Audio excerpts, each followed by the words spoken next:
I love both of these teams. I think Vic Fangio's defense is very simple. They're going to populate people around everybody because they play mass zone coverage. I think that's tough for Kelsey, who has an amazing ability to get open. But one thing about his defense, bunches and stacks expose them because they make a sky call what defenders are just going to zone spacing, and that allows Travis Kelsey just to get open. To work underneath. Yes. Okay, so whenever they talk about Spags, they say he brings it a lot. He does. Is there blitzes now? How many years have you been in the league? I've been in the league 10 years. Okay, that's a long-ass time. Congratulations. Thank you. Not easy at all.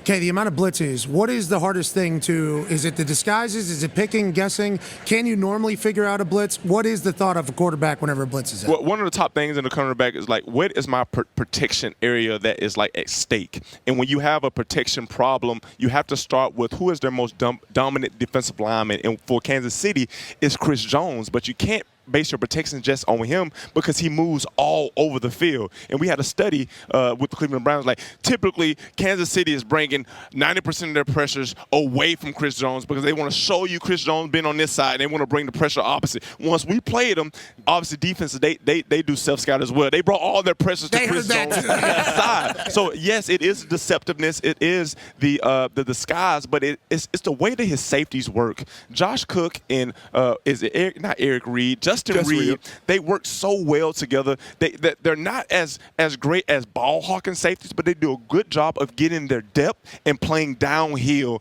to help their corners out. And they got one corner that's a solid corner, is one of the top corners in his league, and Trent McDuffie. So their zone pressures, when they are in man, he typically locks somebody up. So I'm going to be curious to see the one-on-one matchup between him and A.J. Brown and Devonta Smith.